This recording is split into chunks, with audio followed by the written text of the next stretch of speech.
What's a goodie? Hello, Konnichiwa, Sakbase, hola. I'm waiting for more people to get on. Hey, what's goodie? What's goodie? How are you doing? How's life blessing you?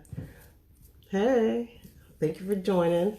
Hey, as always, we're going live. Click the request button. Hey, how you doing? Hey, LJB School. Hey, Shantley. Hey, everybody. Hey. You see the little button on the bottom that looks like a camcorder? You could go live with us. Hello. What's goody, beautiful people? Click the button on the bottom. You could go live with us. I might just add you just because. Why not? So, as always, we're trying to keep it consistent. We're going to go live. We're trying to go every week. The past few weeks was a little crazy. I ain't going to lie to you. But you know what? That's what happened. Life happens and we move on. So, click the button on the bottom. I'm going to add you too if you don't want to. Hey, hello. So as always, we go live and we try to have our topics, our conversations, just to make sure that we're touching base, just to see how you're doing, how you're feeling. Because, hey, Lucinda. Hey, LJB Smooth. Follow them. Stone Mason. Hey, how are you? More people joining. As always, if you want to go live with us, there's a button on the bottom that looks like a camcorder. Click it. Join us. I see a bunch of you on there. Click it. Request to join live. As always, we like to touch base every week just to see how you're doing, how you're feeling, just to keep, our minds in focus. We always have the topics to talk about. This week's topics, let me point them out to you. Let's talk about it. I want to be my own kind of beauty. I know with everything we're doing, especially with the feeds we have, there's always a view of perception of what beauty is or what beauty is supposed to be. But you know what? Today we're talking about being your own kind of beauty, being your own kind of beauty in construction, being your own kind of beauty in whatever field you're in. If you're in the medical field, if you're in the trade field, I feel like with social media, we have like something in our brain that tells us we are not good enough. And our goal today is just to break that stigma, just to break that. Hey, how are you? Thank you for joining. Hey, Rochelle, how are you? Hey, Aaron, how you doing? Click the request button if you want to go live with us. As always, we want co-hosts because you're the best. Why not? Show your shine. Tell us about your day. Tell us about your journey in construction. Tell us about you. So like I was saying earlier, we always have our topics here because we want to just, touch base just to see how everything's going. Some of the key points that we're talking about today is I want to be my own kind of beauty. I want to be my own kind of beautiful. Sometimes, especially working in a field like construction where you have to subdue yourself when you're at work, really. Because let's be for real, when I go to work, I'm not cute because I don't like to be cute because then they might not listen as well or people might not take you as serious. So I try to be as very flat as normal. Well, that's the sad truth, but it is what it is. But despite that, outside of work, I have a whole different identity, a whole different life. So that's why I say be your own kind of beauty, because we're multifaceted people. Sometimes we try to put ourselves in a simple box and try to put ourselves in restraints where you're too tomboyish, you're too aggressive, you're too this, you're too that. Just, it's okay to be too much of something. Because if you're too much of something, that means they're not ready for you. Put it that way. That's why I say be your own kind of beauty. Be your own standard of what you think is acceptable. Don't feel like you have to fall into people's thing. Don't feel like, oh, I have to get a BBL or I have to get my butt done. That's old. You ain't like that no more. Don't listen to these stigmas of what people are telling you.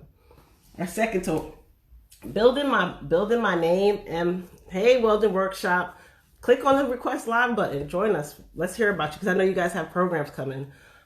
Second topic we want to cut today, building my name and my legacy. Sometimes my biggest phrase is live as if you were to die tomorrow, learn as if you were to live forever. Right now we're in a learning process. You're building who you are. You are more than Instagram, you're more than Facebook, you're more than social media. When you leave this earth and on the tombstone, they're going to talk about the things you've contributed to. So that's why when I say build your legacy, it's more than what people see on IG. It's more than what people see on Facebook. You yourself are one of the greatest things. You are your greatest project. You are your most important project. You are the project that you should invest in the most. And sometimes we shortchange ourselves, Your name has reason. Your name has purpose. You have purpose. So that's why I say building your name and your legacy. Other topics we're going to cover today. What is your why?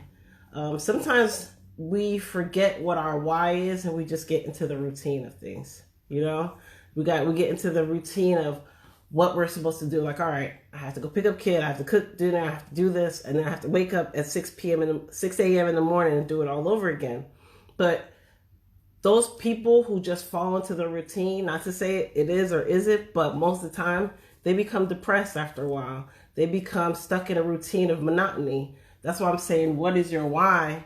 What's pushing you? Sometimes we feel like we're good at where we're at. Everything's comfortable, everything's good. But as my friend Lucy would say, you gotta get comfortable with getting uncomfortable. And right now, honestly, going live is very uncomfortable. Moment of transparency, because with live, you don't get a redo. It is what it is. It's the honesty of who you are. It is what you're doing.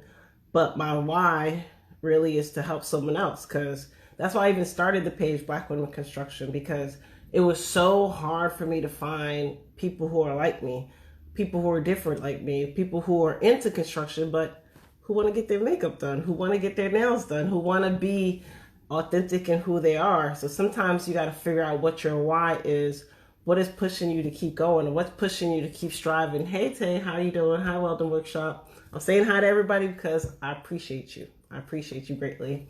That's what I'm saying.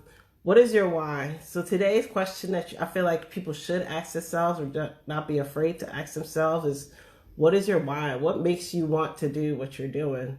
Because we sometimes get so complacent. I'm part of it too. That's why the past 2 weeks I wasn't in it, because a lot of things happened in the past few weeks and things flipped around. So for me, I felt like, damn, I had to change what my definition of my why is. That's another thing we should take into consideration.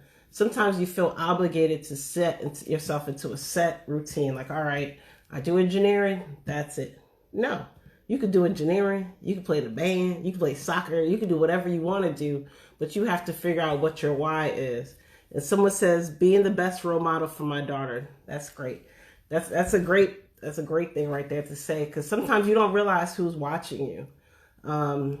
Even with Instagram and social media, you are on the forefront, but there's people in your personal life and your intimate lives who are really seeing the effort you put, who are seeing what you're doing, who are seeing your groundwork. On social media, I just see this pretty picture of you, and I'm throw a heart emoji, but I don't see you working 60 hours a week just to have that Sunday off.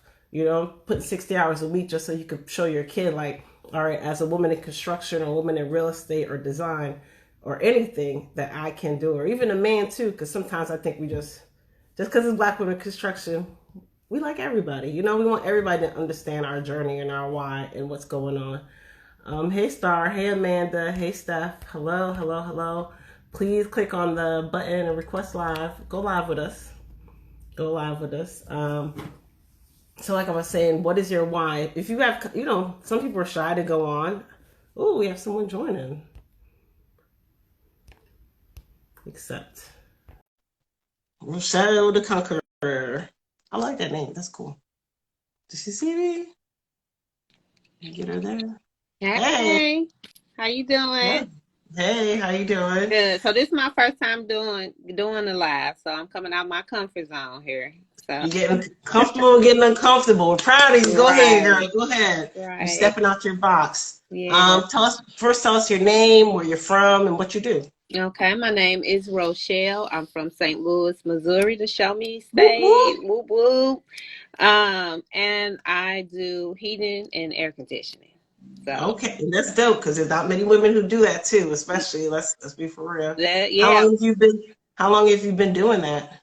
I've been doing it for 10 years. I've been in Okay, the trades for 13 years. I started as a carpenter and then I okay, switched over to heating and cooling. I am the first black woman in our union. So for and the first okay. black Yes, woman. Yes, Rochelle. ma'am. Yes, Yes, ma'am. yes, So yes. That's so dope. yeah. You said you were doing carpentry before, and now you're doing HVAC. Right. What made you switch?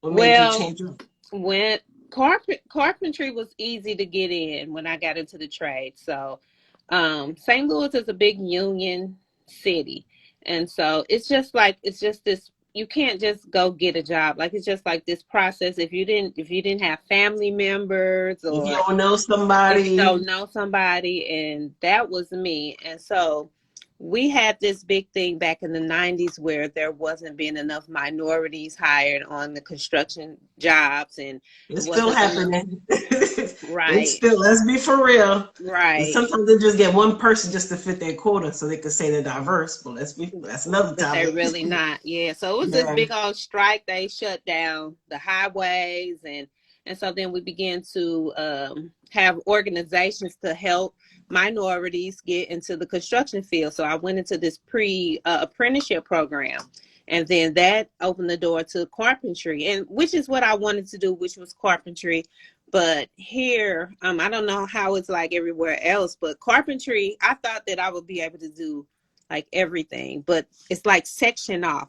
So Yeah, they do section it off here too. They try to tight box people. That's why you can't let people hold you in a box. They'll right, try you, that, but that's why I'm saying, like, our capacity is so much more than just a title. Even when I ask you what you do, I feel offensive asking that because I don't like telling what people do. They got 15 billion things they're good at. You right, know what I mean? right. That's true. I have a question. What is your why?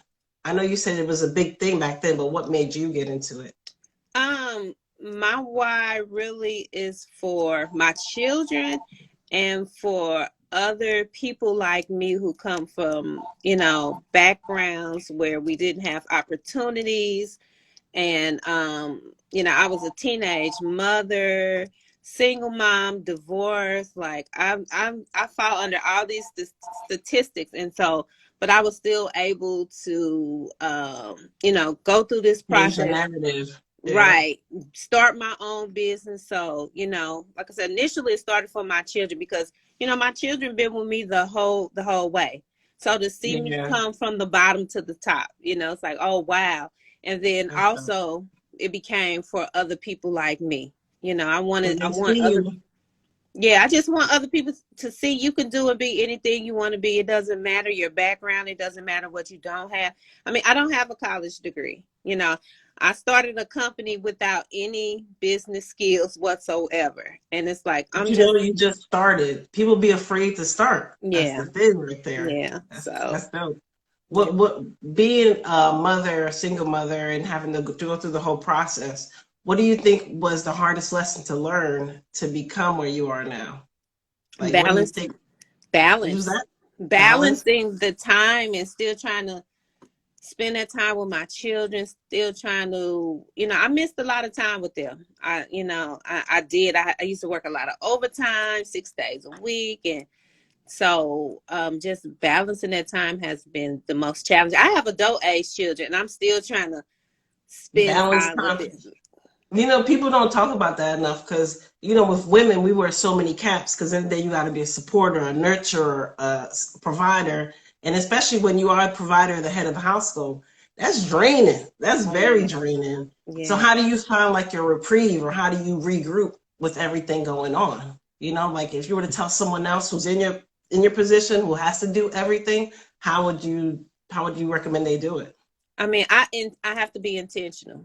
I intentionally set dates. I intentionally set times, and it doesn't matter what, I stick to it. So if I don't do that, it doesn't happen. So, and plus, not only do I do that, I say it to like my children or whoever that I'm going to spend time with. I actually speak it because once I speak it, I know I have to perform and I have to come through. I have to keep my word. So you have to be intentional, like you said. Yeah. One of the topics is I want to be my own kind of beauty. How do you find a balance or a beauty in what you're doing? Like, you know what I mean? Because then you're a welder, you're HVAC, you're a mom, you're this. How do you find a beauty within yourself in the whole process? I just, I think really, I wake up, I motivate myself. I speak words of affirmation, whether the makeup's on or the makeup's off, or the hard hat's on, the hard hat is off. Because, when we do all this stuff to ourselves, let's say we do look different, Yeah. But when the work clothes and stuff is on, may not look as good as we look a little rough. We look rough, you got dirt all over you. I got sheet metal shavings, walking in the store, you got big baggy clothes on, and but you Yeah, I look like a little dude. right. And so you have to tell yourself, like, you know what, girl, you still look good. You still all That's so that. You don't true. need all that extra stuff. I mean, that's nice, to look It's like nice, that, but it's but not necessary. That's a it's big not thing you gotta necessary. realize. You gotta feel beautiful in the morning with the eye crust, just like you gotta feel when Right. you put the makeup on, you know? Right. Yeah. So how do you, especially with a field like being in construction, especially as a Black woman in construction, do you feel like you have to subdue how cute you look or don't cute you look on site? You know? Because like for me, I don't like wearing makeup on site at Mm-hmm. all. I wear chapstick. That's about it. Chapstick, and I wear a tinted moisturizer. That's Yeah, got a it. little moisture. You got to protect the melanin. Right. But I do feel like I can't, you know, or I won't like really do myself up at work, or, I Yeah. try not to wear like tight fitting jeans, or because like I have a reel on, on my Instagram page, and I was showing one of the guys from work, and he looked like this. I'm like, what? He's like, I don't want to say it. I'm like, what? He was like, well, that looks kind of sexy. And I'm like, really? Like, nothing about that is sexy to me.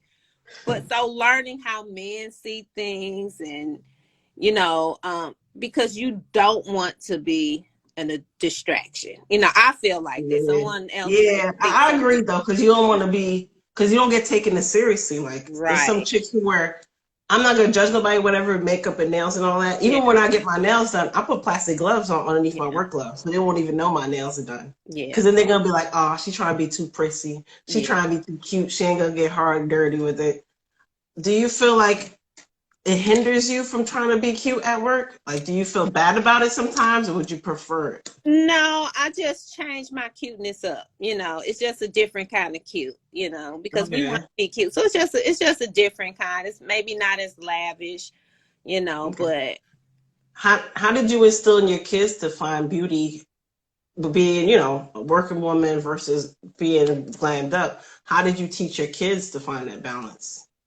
I think from the start, I've just always let them know they don't need all that, that Hmm. extra, and I have taught them just from as being young that you're beautiful the way you are. Your hair is fine the way it is. So it's best to start it off young, because as they get older and they start having these friends and getting around people and Social social media. media and saying this is what beauty looks like. And I'm like, before there ever was that, this is, I show them pictures 70s, 80s. I say, this is original beauty right here, Yeah, so yeah. all They're this trying other to stuff, imitate us for real. right, so they embrace their beauty, they embrace their natural self. And then sometimes they do something, and like sometimes they go with me. I may say, okay, do yourself up a little bit, because because you And need then to do that question for 3 days yourself. straight. Right.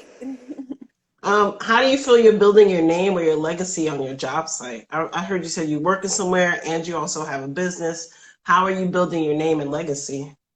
Well, I work for myself, so I'm That's sometimes cool. Shout your business out before you do anything. What's the name of your business? RMB Mechanical, or R&B Contracting. So Okay. it's my business, and sometimes I work. Sometimes I go on the job site and work. I don't do it as often, but basically, I think for me, what's been the best for me in getting myself out there is networking. Any type of networking event that's going on, I'm there, and that really helped me to get my business started. Really was, I went out and was just meeting a lot of people. So then when I started, people already knew who I was. It was people that were saying, before I even got started, oh, we'll help you, come to us, and a lot of those people were true to their word. So And um that's the thing people be afraid to do is just step out their comfort zone or yeah. even talk to people. Because if you have a business and you're the only person knowing about it, you ain't gonna get no business. You know what Right. I mean? You gotta speak up for it. What would you say is a line or something that helped you, like things you said to other people to help them to network with you? What do you think? Like if you had to tell someone, all right, when you go to a network event, say this, do that. What would you say would be the protocol? Oh, can you hear me? I Oh, think she the got a most important thing The most important thing to just be your authentic self. I mean, when I went to networking Vist before I even started my company, I was just like, hey, my name is Rochelle. I'm a sheet metal worker. I'm starting my company. You know, what do you do? And just start talking and just be your natural self. Don't try to, pretend to be somebody else. Don't try to act like you know it all. Let them know I'm here to learn. I'm here to listen. You know, do you That's mind a being good a point. Not mentor? be afraid to learn. Because sometimes people be in the trade so long or in their job so long, they be like, I know it all. You don't know everything, you No, know? you don't. You don't. When was the first time you knew that you needed to learn more or grow more? You know what? That's just something that I've always known. Like no matter what, Hmm. and maybe it just came by just working with people. In the trades, there's always something new coming out, something or a Yeah. new way of doing it, or new equipment, new. So you always have to be up on what's new. So once you get in the trades or construction, you'll be forever learning something. So Yes, yes, that's a that great doesn't go point. away. Yeah. Did you teach your kids about the trades or were they not interested in it? My kids are not interested, but my grandson might be. Look, he is the For only real? one. Yeah. So, but But see, that's that's your fine. legacy. You building your Right. legacy. You Right. never know who's watching you. You Right. never know what do you think makes him want to be in it, or how do you know he wants to be in it? Maybe. Because anytime his tools around, he see me with tools. He's right there. He's trying to fix stuff. I mean, anything. So he's just right there. He's watching. He's soaking it up. I got him a tool bag. I got him his little hard hat. I got him a little work truck. Like I'm like, okay, you the one. You the one I can I hand got this you. off to. Yeah, Yeah. I got you. Yeah. That's so dope. But building your legacy and building your business, like you said earlier, you didn't really know the business structure side. You know what I mean? What would you recommend be some of the first business building tips that people do? Or should they do courses? Should they go on YouTube? What do you think they should do to help build their own business? I definitely was on YouTube. Tried to learn as much as I can on YouTube. Any courses, I paid for some webinars and took some courses. Like I said, networking events, and I met company owners, and they gave me their numbers, and I emailed them, and I called Mhm. them, and they called me back, and not as often as I would like, but every little nugget I could get, I took it, and I just worked with what I had. How did you deal with the rejection when they didn't call you back or when they didn't want to help you out? You know Because what? that's something people don't talk about. Yeah, that's true, because the first year I started and trying to get help, everybody was like no, or kind of ignoring me, or Mhm. but I was like, okay. I mean, I was still okay. I was like, oh well, I'm gonna keep going. Somebody gonna help me somewhere. And then I connected with the right networking group. And Yeah. so, but I didn't quit, because I could have easily have gotten discouraged. But when you're learning about business and learning from other people, you learn that you're gonna get no's. So Okay. yeah. And yeah, dealing with the no's is sometimes so hard, especially, it's like the other day someone told me, oh, you don't like the word no. And I had to realize I don't like it because I've been providing for myself for so long. You know what I mean? When you always giving it to yourself, it's hard to have somebody tell you no. But it's like not a slap in the face, but it's like, oh, let me check myself a little bit. Let me Yeah, relax. yeah. But it makes you go harder though, So like Yeah. some of the people who rejected me are now need me. They need my services. They need my Speak help. it. They need my Right. minority participation, Yeah, they So need it to pass. That's right. life too. You'll have friends who try to do you dirty who won't even support your business or they ask for a discount. Yeah, You're like, yeah, if I can go to Joe Schmo and they pay full price, why are you asking me for a discount? right.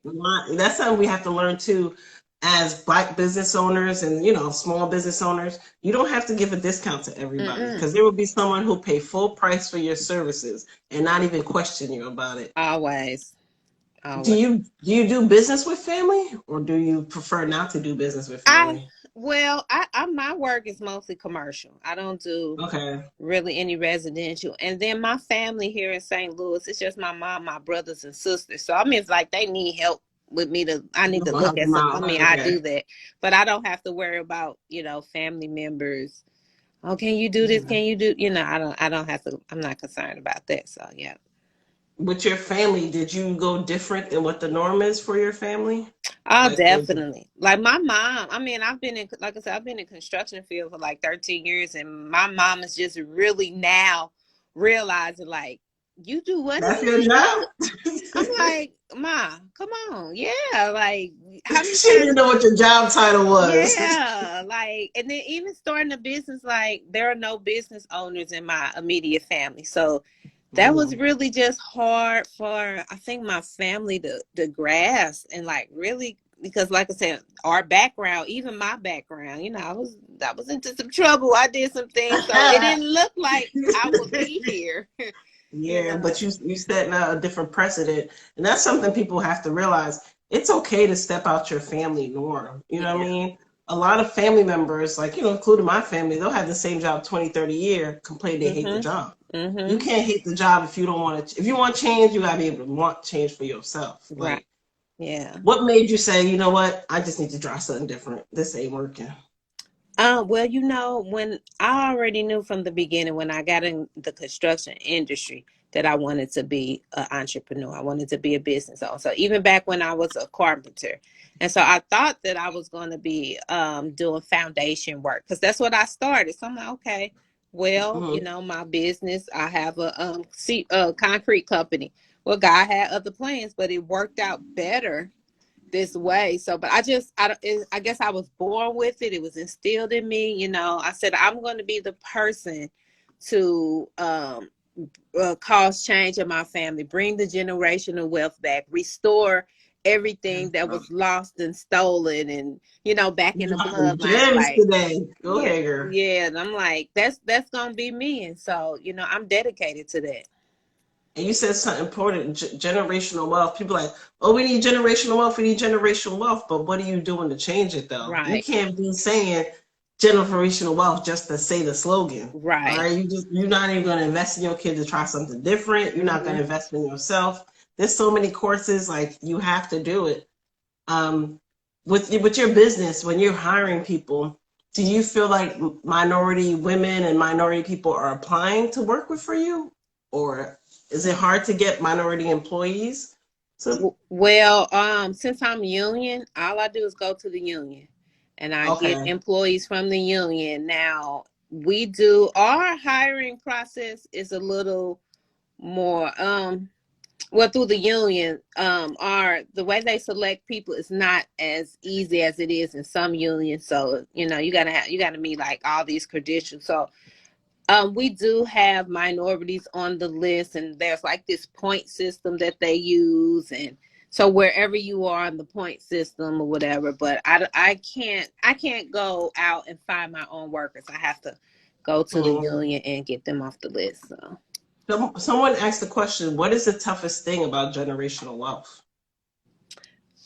the toughest thing about generational work, well, I really think maybe for me, it really was just learning all about it because I didn't know. And so when I start learning one thing and I start learning something else and something else, and then it really kind of became overwhelming. Mm. Um, and so How just did you deal really, with that? well, I decided to just take my time and quit trying to take it all, try to do it all and take it all at once you know Okay. um and so, like, and then as I learn something, then I teach my children. And not only do I teach them, like, I make them do something, even if it's something small, let's say with the stock market, or say something small with Bitcoin, or something small with their life insurance, like. But they don't get a choice because I told them, y'all don't get a choice, because I know you have no choice but to know. And when you get older, if you do something else, that's on you. But right now, You you drop have to them. do what I say do. But that's good though, because sometimes, as we don't know about business structure because our parents didn't do business structure. For Mhm. them, they should be like, graduate, get you a degree, get you a good paying job. And the Mhm. job really is just paying the debt for college. So you're stuck in a cycle. So Mhm. now people have to not be afraid to just not be comfortable. You Right. know what I mean? Right. Do you think it was hard being the first one to do a business? Like, did your family look at you crazy? Did they say what you thinking? They definitely looked at me crazy. They definitely just didn't believe that I could do something like that. They thought it was Mm, too big for me, or yeah. but like I said, the type of person I am, I mean, I just believe I can do anything. Like, I don't know. That's great. Because, sometimes people try to put their fears on you. You know Yeah. what I mean? Yeah. They've been afraid to try to do something. They've been afraid. They probably always wanted to be a rocket scientist, but they're afraid just to even take a course, the Right. first one. When you are breaking the generational curse, like you said, do you feel like pressure? Like, do you feel pressure? Like, how they be like when I go to functions, if I'm the only black person in the room, sometimes I do feel pressure. If I go Hmm. to a construction event, I'm the only black. It's like Hmm. I gotta hold myself up high. I gotta. Do you feel pressure with your field sometimes, with You what you're know, doing? you know what? I don't feel, as a business owner, I don't feel pressure. I feel Mm-hmm. like I'm supposed to be here. I'm gonna shine. I'm gonna stick out like I'm supposed to do. Like I'm supposed to, rather. Now Yeah. in the field, just getting in. Oh, it was a lot of pressure because I'm working around these men that don't look like me. Their father. They all come down this, the trade. They already know all this stuff. They talking about stuff I have no idea what they talk. Like, I just don't belong here, and so I felt pressure. At first, I was comparing myself to them and competing like against them. And then I Mm, learned that I can't do that. I'm going to compete with myself and be the that's best great. that I can be out here, and quit trying to be just as good as them or better. Let me be as good as I can be first. And then that took some Yep. of the pressure off of me. Yeah. That's a great point because sometimes even we'll be on site, we'll be like, I don't know this term they talking. I swear sometimes I'll have my phone on the low and I'll Google the phrase because I'm Right. like, they all just like, yeah, the rapporteur. I'm like, what? Like, what are they talking about? And that's the thing, you can't be afraid to just even ask questions if you don't Hmm. know anything. Do you feel like being like you said earlier, being the only woman on site, did they treat you different or did they act funny style sometimes? I got treated okay, and I've been treated very well. Um, I I've been treated like, oh, that's the girl. Like, let's be take it a little easy on her, and you know what? A lot of women don't like that, but I appreciated them times I ain't gonna because lie, I'm like, y'all can carry the heavy stuff. look, right. I'll get the nails. Y'all got it. Right. Oh no, we got it. Okay, you sure do. Let me get this little light thing right here. Word. So I mean, I carry the lamp. I got you. I right. shine the flashlight. I'm Look. getting paid just as much as y'all, so I don't need to show out. That's Hmm. something too. I realize when women have positions of power, roles of power, you don't have to be like the dude on site. You I'm don't. not gonna carry no 30-pound bag of cement. Let him do it, If he okay? want to do it, let him do it. Now, if I have to do it, I will. I'm It's a difference. It's a right. difference. And I'm not going to play the girly role like, oh, I can't do that. Now, that was never that. But if a Oh man yeah, step up and want to do it, I will allow him to do. I will let yeah, you be the man you want to be and allow you to exactly. do it. I'm gonna Praise the just be Lord. me. I'm gonna just be me in the background. We have a great question. Do you feel like you accomplished everything in entrepreneurship? Oh no, I just started my business in March. Like, I started it in 2019 on Mm-hmm. paper, right? So I have my LLC and all Join the club, girl. I'm still finalizing stuff. that. Right. But 2020, okay, so 2020, I got my first contract, but that didn't start to 2021. And then I obtained other contracts in 2021. So I'm just at the very beginning, but it's going very, very well. So I made six figures, very close to seven figures. I Oh, you started, already? I'm yeah. about to move, girl. Hey, So that's what's up. Congrats, congrats. thank Love you. seeing it. But Uh, I mean, I'm really, this has been a faith walk, and I'm learning as I go. how do you feel your faith affected your business? because you know you started and had to stop, or Mm-hmm. how do you feel your faith affected your business? Without it, I wouldn't be here because really that's all I had to hold on to was really a promise from God. Like God specifically spoke this to me years ago and kept speaking it to me as the year. Like I just felt that thing like on the inside. And so because of it, like I didn't have no fear. Mm. I just knew it was gonna work out and it's been working out. So Sometimes you said a good point. You just knew. Sometimes we try to mute that little voice in our head. You know what I mean? mhm. Like just like when we go in a bad situation, you try to mute it. Then what Mhm. happens? Things go berserk. But then Mhm. you know, even with that, you find that little voice. Do you feel like sometimes you wish you started earlier? Do you have any regrets? I don't. I did try to start earlier though. I tried to get into trades in like my early 20s. But see, at that time, I didn't know how to get in. I was calling Hmm. companies and then remember I said like, later on they had these programs to help us. So I just feel like everything happened the way it was supposed to happen. I was very immature. I was mature in some areas, but I was immature in some other areas. So looking back, everything happened at the time it was supposed to happen and how it was supposed to happen. Because a younger self wouldn't even be able to handle the amount of business you have now. Right, right. You My know what I mean? You be like, mindset is nowhere near what it was back then. So, what do you think is the best mindset? How would I say this? What do you think is the best mindset tools or mantra someone should say when they're starting their business? um, I can Because I can do all things. It's nothing that I can't do. You have to know you can do everything.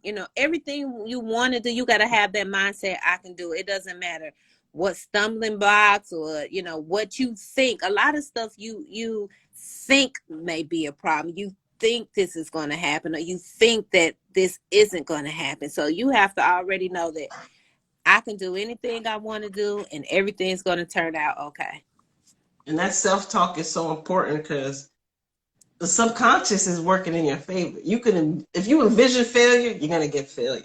If you Right, envision success, you are going to get success. It right. all, that's why they say the power of intuition, all that stuff they talk about. It starts with you. Do you feel like your parents put that in you from the rip, or is something you had to build on your own with everything you went I through in had life? to build that on my own. My mom, she was a good mom, but I mean, when I was young, I thought that the life that we live was going to be the life I live forever. Like I just thought that was just my going to be my way of life. I was stuck in this place. But it's just as I got older and start being around different people, you got to change your environment. You want to change your mind, Mm-hmm. change your environment. Yes, Change yes, the facts. people you listening to. And so then I start believing in myself and was like, man, I can be this. I can do this. Like I can be great. So I'm gonna be Yeah. great. And even sometimes you gotta drop people who are around you, like you said, you gotta change your mindset because you could be that friend in the group, like, yo, we could do it. And you're gonna have one negative talker, one person who try to be a dump, as my friend says, a dumpster friend, and drop your problems on you, but they won't Mhm. uplift you. Do Mhm. you feel like you had to drop some friends along the way to make this success? Or you had to leave some people behind? Well, I didn't have a lot of friends. So that was Join the club, girl. I got about right. five. And the five that I had, honestly, they was pretty strong for anything I said. We always encouraged each other. Now, some of them still was like, girl, wow, you really did it. But no one never discouraged me. No one ever said you can't do it. Like, so, I did at least have that with my friends. Word. And then sometimes too, you just gotta drop people who are discouraging, because you're Mm-hmm. gonna have some friends who are gonna be like, "Do you think you should do that? Do you think you should be Mm-hmm. a business owner? You're 40, you're 45, you could be Mm-hmm. 60 starting a business." What does they Right. say? Colonel Sanders ain't started making chicken until he was 60. That's Right. old, but you know what I mean. He knew how to make a chicken. So Mm-hmm. sometimes you gotta limit yourself from the naysayers, you know. And some people try to diminish your dream because they never lived up to their dream. I'm That's gonna a you tell have you to. who the naysayers were the men I was working with. Really? Those were the naysayers. Well, you know how much money that you're gonna need. You know, you got to do this. You got to pay for this. You got to pay for that. So when I started, because over the years I will always have, I'm gonna start my company one day. You better watch how you talk to me. I may be You your gonna give you boss, a job, yeah. right? You know, and so they were even, even some of the people in the union hall were like, "Well, do you know how much you need? I'm like, it's okay. I got this. I got And this. even if you don't have enough right now, don't knock yourself out of it. Don't take Right, yourself out of right, it. Like I be telling people, there's people with less qualifications applying right, for jobs that pay 100K. Why? Because they just had a little belief in themselves. right. You just have to have the grim. What would be your response back when they said, you know how much it's going to be, or you shouldn't do that? How I, did you handle it?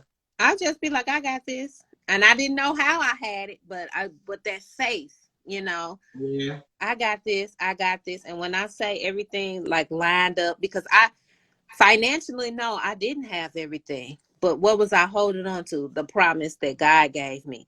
So those doors open and things, I mean, like a domino effect, everything just fell into place. So, and that's when I started the company, when I came to the union and had everything together, everybody was looking like everybody was shocked because they didn't like somebody did it for her. Like, no, I did it myself. Ain't nobody do it exactly. for me. That was the Because it was main. like, who? They're gonna ask you who else is helping you. Who's your co-partner? And it No. right. It's like it was all me because they was like, well, what company is helping you? What? I'm like, nobody. What? Huh? Mm. What? Well, you have to have this. I got it. Here go the paper. Here That's it why you is. don't need people sometimes to have your vision. And sometimes that's the thing. What's it say? You go faster alone or something like that. It's faster Mm-hmm. alone or something. Further alone or quicker. Sometimes you got to take that baggage off you. Take off that Right. hate, the self hate of or self doubt. Like when people were telling you no, or do you feel like they second guess you when you were bringing your paperwork in, or when you were believing yourself? Well, by the time I had my paperwork in, they couldn't second guess me. Like, I mean, I had everything that I needed to have. And so really they couldn't turn me down. And the other thing that I did, like the only thing I would say was I'm gonna start my company one day. But I wasn't giving too much detail on what I was doing. So I moved in silence. And Facts. then I just bam, here it is. You can't tell everybody the details. They don't need to know the fine print. When you order food from the restaurant, you don't ask the chef what he put in there really. You just Right. eat it. You know? And that's something too. You gotta learn. You can't tell everybody your vision because they don't have 20/20 vision like you Mm-mm, do. mm-mm. They You don't know, see what I see. they don't see what you see. They don't see. How did you fine tune your vision though? Because everybody be like me. I'd be like, I'm gonna write a book. I'm gonna do this. I'm gonna start working out, but I be procrastinating. You know what Mm-hmm. I mean? So how did you find your vision, or how did you find clarification in what's going on? So for me, I'm very deep into my spirituality and in my church, and so I have like prayer people that pray for me. And when I say the people that pray for me, they see stuff too. And so God would show me something. Then he would send somebody to me and talk to me like, hey, I had a dream or I saw this and I see you doing it. I'm like, wow, God just showed me that. So I would always get this confirmation. So it's like, okay, I have no choice but to do and but to be. So then prayer partners, yeah, that stuff works. That do make sense. That's why even your network equals your net worth. You know what I Mm-hmm. mean? The people who really believe in you, they gonna fight rad with you. They ain't gonna ask you questions. You be like, I just need you to give me a prayer. I need you to just Yeah. give me a Yeah. motivation. They're just gonna give it to you. They're not gonna ask you questions. Right. And sometimes, like people follow, they ask questions. If you got a person, they gotta ask you why you need support. Don't you got it together? It don't matter if you have it together. I could be a millionaires be killing themselves all the Come time on. because they be killing themselves all the time because they ain't Mm-hmm. mentally there and they don't have the right people around them. Mm-hmm. So how do you even, especially because you said you're making more than you did before, do Mm-hmm. you feel like people are dependent on you now, or they relying on you?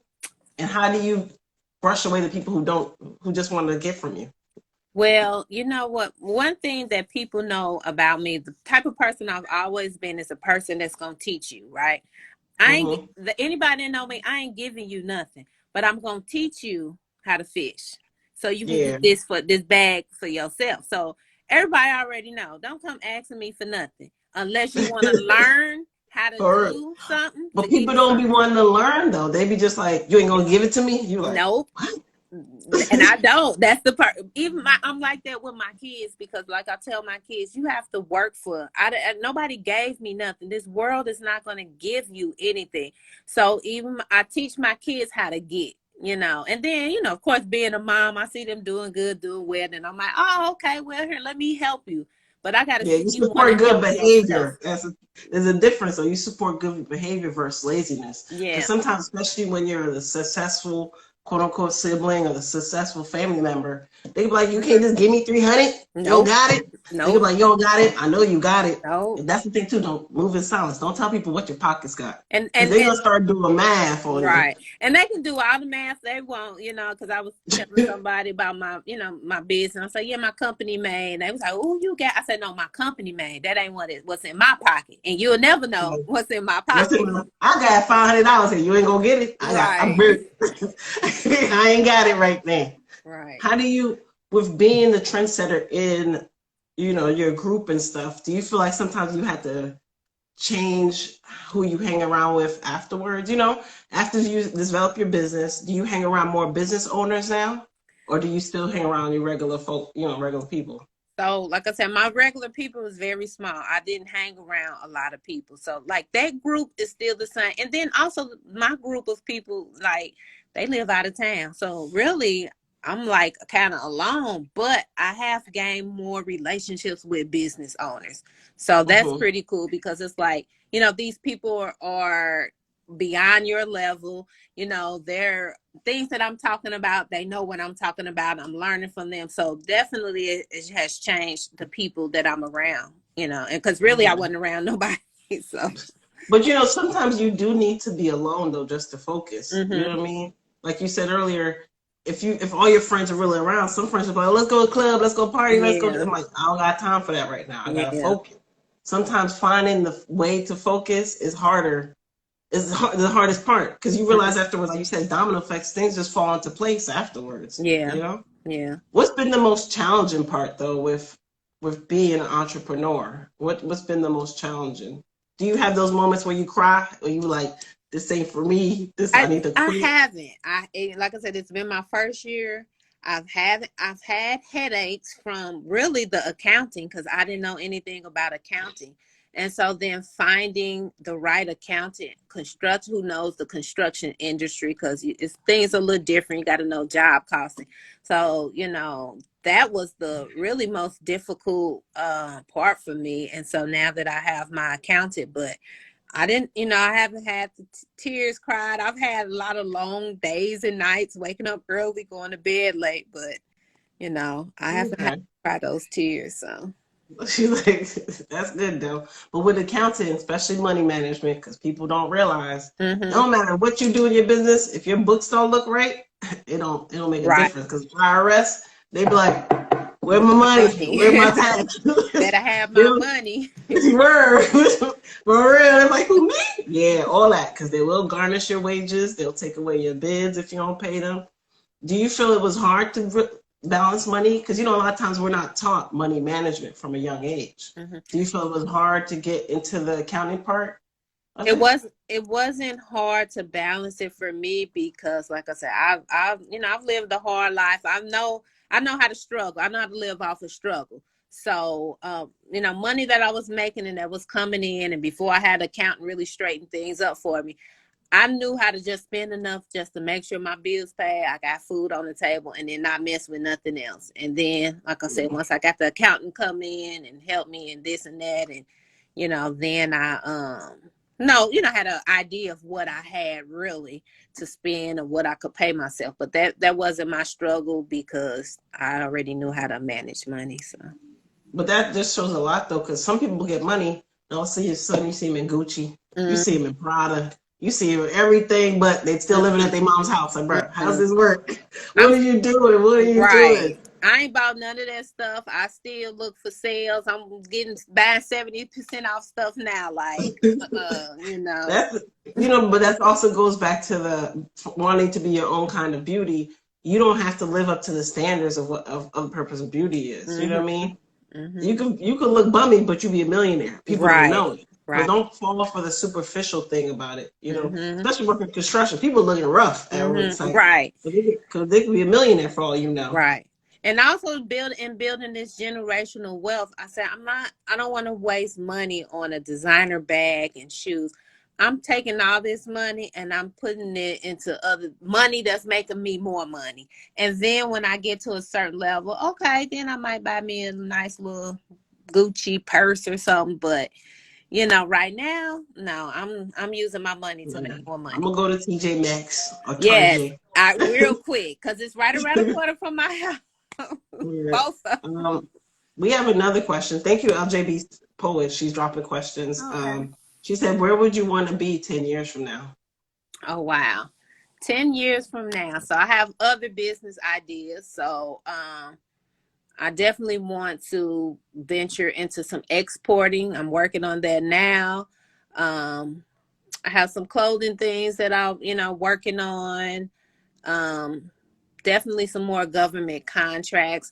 I want to start my non-for-profit, helping other women to get into the construction industry. And even if not the construction industry, just I want to help empower women to be that thing that they always dream to be, to do those things that they've always vision doing. I have a grandmother, and I asked my I was like, Grandma, what was your dream?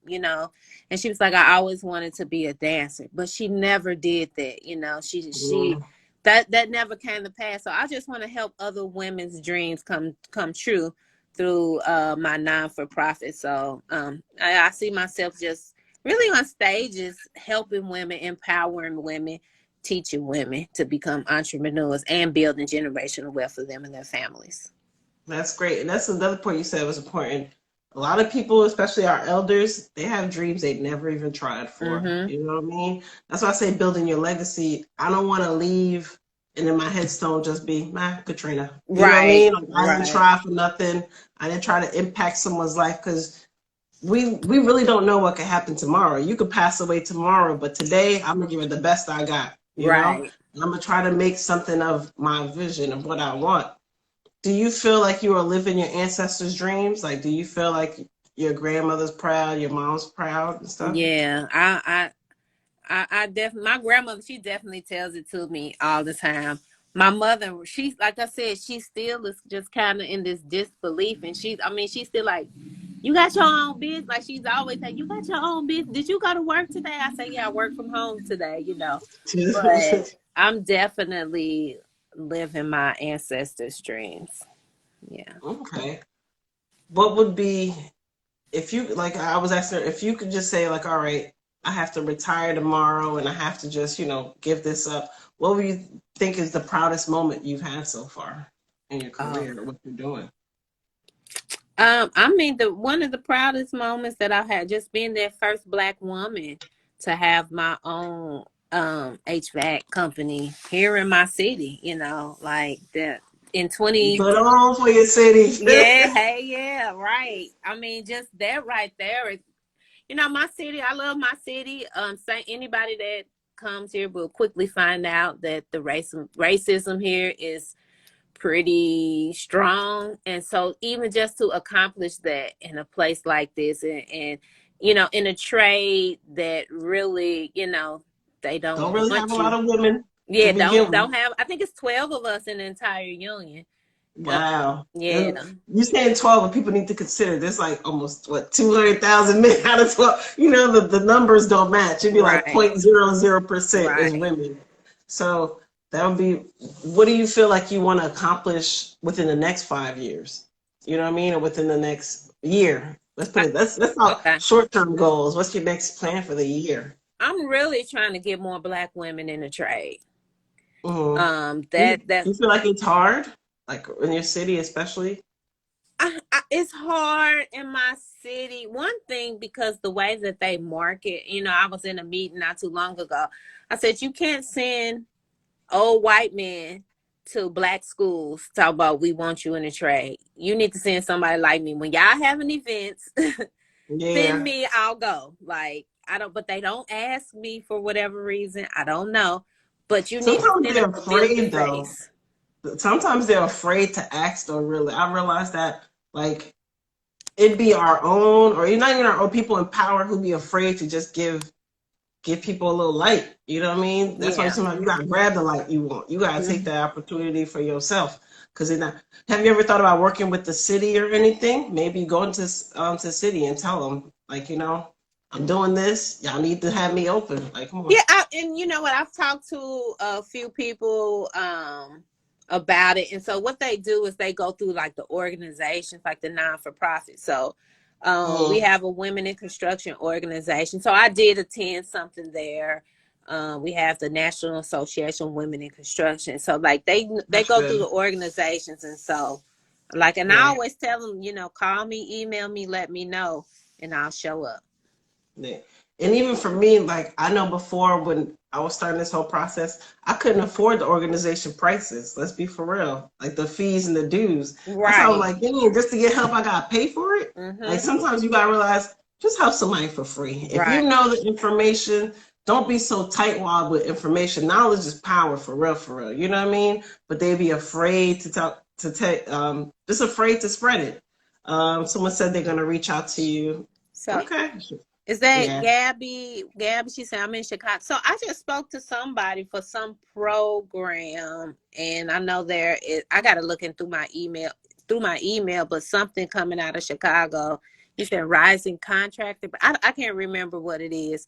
And then government contract. So I've worked on one government contract, and then I got a second one starting in April. So I do know about the government contracting. So. That's what people don't realize. The government giving money out, Oh yeah, especially if you're a minority-owned business. They tossing it to you. and they Don't pay be out afraid. in 30 And they pay on days. time. It ain't like a private person. The Right, checks clear. The checks will right. clear. Okay. Um, I appreciate you being on here, especially because you're so honest and transparent about your journey. Yeah. Because a lot of people they don't even think six figures is even capable. They be Mm-hmm. like, "Oh, I'm all right with 40,000, 50,000." You Well, guys sometimes think the impossible is not impossible. mm-hmm. You could accomplish it, and you just even showing and speaking your journey. You're telling people, "I could have created. I'm gonna show." You don't even help them find the information to do it themselves. So we really appreciate you. Yeah. Um, what would be like your pinnacle message or your pinnacle slogan to someone who's looking up to you right now? You know what I mean? If you had to tell a little kid a message to like stick in their brain forever for their journey, what would you say to them? Oh wow, what would I say to something that would stick in their brain? I mean, I think for me, like I said, the biggest thing for me, and which actually you saying is making me think of my fifth grade teacher. And part of the reason I'm here is my fifth grade teacher and my sixth grade teacher. They both just believed in me. Like, I mean, this little black poor girl who had nothing, was just going through all type of stuff at home. But it's like when I came to school, those teachers made me feel like I was the most important person in the world, and they would just always instill in me that I can do anything. They would always tell me that. And so, I went through my journey in the world doing whatever, and then I got my mind right and came back. But that's the thing that I never forgot was them telling me that, you can do anything, you can be anything. And so because of that, I held on to that word, held back onto that word. And then that's when I really started moving forward. And I actually got in contact with my sixth grade teacher. I found him on Facebook last year. Really? That's what's up. And I told him, I said, part of the reason, and he works for the public school system. And I told him, I said, part of the reason that I'm here is because you believed in me. So I definitely, like I said, that kid, I would continuously tell them that, you can do and be anything. And then let them know that I believe in them, because to me, those were the only two people that believed in me. And I never 'Cause forgot that. that's why you don't know like who you're impacted. You really don't know who's Mm-hmm. watching you or who's building you. So that's why I always say build somebody else next to you. You know what I mean? Mm-hmm. Them small words of encouragement just so they could feel good enough Yeah. is because sometimes a lot of people don't feel good enough. Let's be for real. Our public school system, they don't really give a damn. You just Mm-mm. in the motion of it. Mm-mm. They just So need how your did attendance so they can make that money. yeah. They need your attention exactly, so they can make their little salary and get their pension. Mm-hmm. But sometimes you're bigger than that. You are bigger than what you are going through. That's Yeah. another thing you gotta Oh realize. yeah. You are bigger than whatever trauma you have, whatever Mm-hmm. person who's hurt you in the past, who's ever let you down. You are so much bigger than that. And Yeah. sometimes we don't even acknowledge, especially even me, I don't even acknowledge the stuff I'm doing now or have accomplished that I know the 10-year-old me would have been like, I never would Right. be able to do that, you know? Mm-hmm. So that's just thank you. Thank you for that. Thank you for being you. Oh, Thank you thank for being you. your own kind of beautiful, sis. You out here Yes. changing the world. That's what's up. Um, please tell people how to reach you, how to find out your website for your company, how to reach your company, if they have a phone number, email. Okay. So you can follow me on my Instagram page. I told you it's my first time doing this, so help But see, you stepping out your comfort zone. Look at that. You Okay. inspiring someone right now. You don't even know who you're inspiring, but you Right. are inspiring somebody just from Wow. stepping out your comfort zone. Okay. So my Instagram is Rochelle the Conqueror, right? Because I'm an overcomer.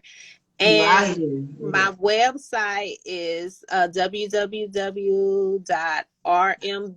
R is in Rochelle, M is in Mary, B is in boy, rmbmechanicalcontracting.com.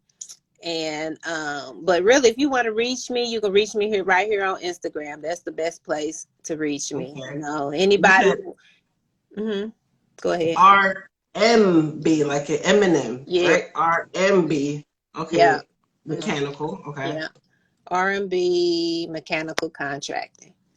Okay. .com. So I did the website too. So like I said at the beginning, I had to try to do everything. So Yeah.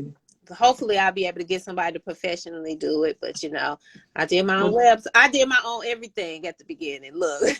well, that's the thing though. People can't be afraid. And Mhm. if you don't know it, go on YouTube. Ask Right. somebody who you do know. And Mhm. there's even pages like Fiverr where you could pay people to do stuff for Yeah. you. Yeah. Sometimes we put ourselves in the box like, oh, I don't know how to do it. I ain't gonna even try. Mhm. You can't have that mentality. There's Yeah. people becoming millionaires just because what? They had a little, was it the faith the size of a mustard Let's seed? see. Right. That's Yeah. all you need. Thank you so much again. This was a You great will. conversation. I'm glad you had, because I see you post stuff, and we interact. We put like and stuff. So you had this live, and I'm like, wow, let me meet her. Let me talk to her. And Yeah. I normally Because I know the do this. page, somebody be like, oh, you drop a lot of memes. Yeah, I drop memes and I drop funny stuff, but let's be for real, Black women in construction, we're multifaceted people. You know what I Right. mean? We have lives outside of construction. We are completely different. We're beautiful creatures. Like, think about it, because Right. our brains are working on a science level. Think about it. But then Mhm. we still, women, we're feminine, we're happy, we're mothers, we're Yes. moms. We are, that's why don't downplay yourself. I'm a firm believer in that. Don't downplay yourself to a title or a category. You are Mhm. more than just a label. You are more than just a category. You beautiful, sis. That's how Yes, you you. too. Yay. That's what we Yeah. need. That's what we Yeah. need. Thank you so much. I appreciate You're you welcome. What greatly. city are you in? I'm in New Jersey, Okay, Union, New New Jersey. Jersey. Okay, cool. Yeah. I want to go out there though, St. Louis. At least I Okay. know somebody now. Let me I was like, I don't know know. nobody. Let me know. Yeah. Yeah. Okay, so again, it's RMB Mechanical Contracting. You can Mhm. follow Rochelle the Conqueror.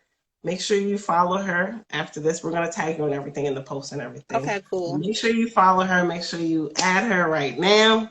Don't act funny, y'all. Don't try to get information from people, but don't thank you. Go follow her now. You can Thank you so message much for this. me. You can message. You Hmm? have any questions? You want to start your own business? I am writing an ebook. Just about talking about starting your own construction. Some of the just key things that you should know. So I'm working on that. Hopefully that'll be out by March the 21st. So, This just year? this year. Yeah, Oh, yeah. girl, I'm you working. gotta drop the plug. Come on down and tell everybody. Get the details. You're gonna get Yeah. her book on Amazon. You're gonna support.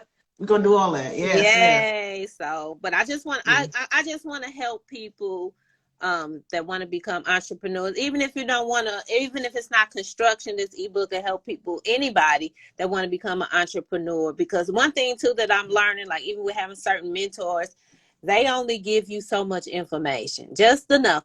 I'm giving it all out. I'm finna tell it all. Because you know a lot of stuff, like I said, I just have to figure out on my own. That's okay. But whoever I'm telling everything.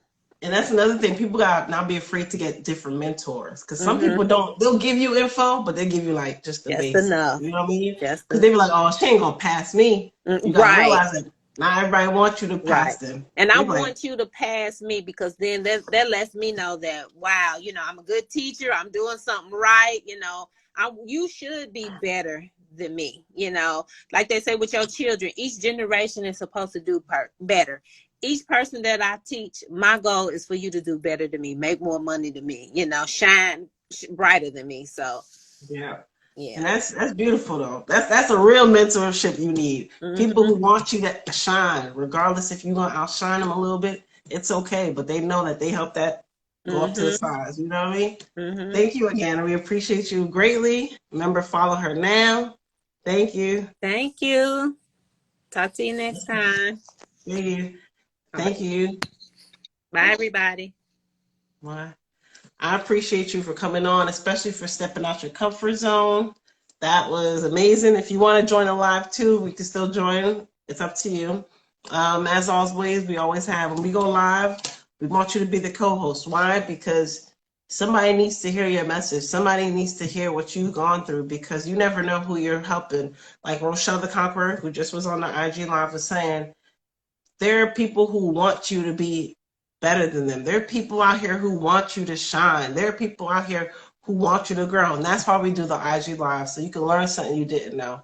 You know, Miss Rochelle the Conqueror, she was saying she's the first Black-owned HVAC company in her town of St. Louis. St. Louis ain't small. It's a big city. So that means there was a lot of people who had ideas who never followed through. And she was not scared to do it. Oh, we have another one person coming up. Hello. Hello. Hello. This is this. Sucked. Hey. Hey. Hello. Thank you for How are joining you? us. I'm great. That's How all are right. you I saw doing? you. Oh, I saw your thing pop up and I was like, that sounds really cool. Yes. Thank you. Tell us about yourself. Tell us about your journey, what you do. Yeah. So my name's Louise. I am from Australia. I'm obviously white. I'm not black. It Um, don't matter. It don't matter. Race ain't a thing here, girl. Come on. that's Tell your right. story. Yeah, so I'm a tradeswoman empowerment coach. So I work with tradeswomen to work through anxiety, overthinking, all those lovely things that happen in our brains that we think happens to no one else. Um, That's I a good thing right there. Because like we were saying earlier, it starts with the mindset. You have to start mhm, with the mindset. yeah, Um, it sure how long does. have you been doing that, and what made you do it? What is your why? What is my why? So I've been doing it for a year now, but been helping tradesmen for a long time. I started as a mechanic 10 years ago, actually. So I'm a heavy vehicle mechanic by trade. Okay, Um, it's this. Yes, this. Good. I started when I was 15, actually. So I left school and went straight into it. I was so young. Yeah, I thought, when you're like a teenager and you think you know everything, but then you actually look back and you're like, I did not know nothing. But you know what? You just had a little faith in yourself. That's Yeah, sometimes it that's starts it. with that. It definitely, Um, I think like that kind of confidence like is what really got me through is just like I actually know what I'm doing. And then looking back I'm like, well, thinking I knew what I was doing got me through, but I didn't really know what I was doing. but but sometimes as women, we'll second guess ourselves a lot. Like you said before, like it's a mental game. What do you think is the biggest hindrance for women in construction when they're I think trying? there's external and internal things. And I think like the biggest internal thing, I know the external things get spoken about so much, but the internal thing is sometimes we talk ourselves out of doing things. We're just like, oh no, like, nah, I don't think I can do it. I don't think I can do it. Like over, Yeah, I've never then you done it want to before. apply for a Perfect. job. Yeah, Yeah. perfectionism. You want to be perfect at every one of those job criterias. And if you maybe 90% at one of them, then you're not gonna put yourself out there because you're like, I need to be absolutely amazing at everything, otherwise it's not worth it. And especially as women, sometimes I feel like we overanalyze ourselves more than we need to. A man will Yeah, apply for a job that paid 500K. Why? Because he's like, it looks so fun. But we'll be like, yeah. I don't know. Will it balance out with my life? Will this work for this? Like, Can I do how do you, it? yeah. What do you think? like if you had to speak a word of influence into a woman right now who was afraid to apply for something, what would you tell them? Like, what would your mantra be for them?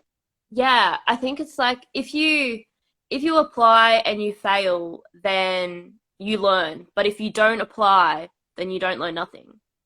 Mm.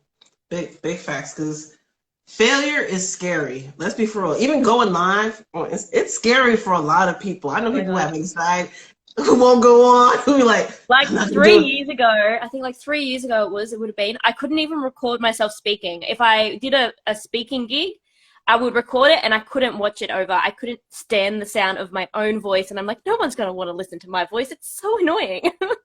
But you know, there's that self-talk. You try to talk yourself out of it, you know? How do you Mm. feel like you're building your legacy or your name in the industry? I think it's just by doing those little things that actually, hey, that actually make a difference for people. Like, I don't really give a shit about like people knowing my name, but if another tradeswoman is like, yeah, like I was going through hell and Louise was there for me, like That's good.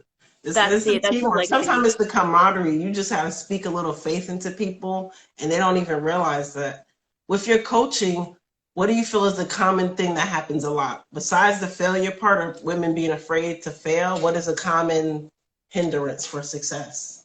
I think we try and we think we know what other people are thinking, and then we base our actions off that. But realistically, we can't read minds. Like a lot of the Mm. times, we're like, "Oh, our supervisor thinks I'm so shit because I made this mistake like 6 months ago," and like realistically, he's probably like, if he's single. Like it's a little bit rough, but if he's single, he's probably thinking about the next time he's going to get laid. And you know, if he's married with kids, he's probably thinking that he's shit. I'm not getting laid. He's not thinking about the mistake that you made 3 years ago. Exactly. Someone asked, "What's the name of your company and what does it do?" 'Cause I know you said it Yeah, earlier. Maybe they didn't catch it. yeah, so I'm like just self-named. So Louise as a party. Well, my company name is Louise as a Party Training and Development Solutions. But if you follow me on IG, then all my information and stuff is always up there. But pretty much for tradeswomen, and even I've had a few tradesmen clients because our men are also anxious. Um, Yeah. How do you deal but with anxiety though? And like you said, you help people with their anxiety, especially with high stress job like construction. yeah. How would you And say like high someone manage performance it? anxiety, I think like high functioning anxiety is like something that isn't really spoken about too much because it looks like you're doing heaps of shit and you're fine. Can you explain high function just a little bit for people who don't know? Yeah. So high functioning anxiety is pretty much where you feel anxious, so you want to do more and you successfully do more. Like you're always like on different boards, you're in different committees, you're on all the projects, you do all the posting, but then as soon as you get out of that limelight or out of actually taking action, then you're a total wreck. Yeah, because And you're you're like, afraid that you're. if you're not producing something, you feel useless. You're like, if I'm not producing, then I'm worthless. And that's something people got to take out their mind. Sometimes it's okay to take a break. You don't have Yeah. to be the superhero. You don't like I be telling my friend, I ain't Captain Save-A-Ho. Sometimes you gotta take your cape off. You can't feel like you're gonna save everybody. You know what I mean? You can't save everybody in your job site. You can't save everybody in your family. You just gotta save yourself and your mental well-being. You know. Yeah. Uh, And One of the questions. Go ahead. Sorry. I was going to say, I think even once you know that you're the one who's in control of what you feel and what you do, it's so much easier to help people see that. Like I had some stuff going on in my family, and my brother and my sister were really taking it onto them to make someone else feel better. And I'm like, guys, literally all we can do is love them. And they were like, what? Mind blown. I'm like, you can't make them do something. You can't do something for them. You can literally say, I'm here for you, but you have to ask for it. You like, You gotta yeah, say it.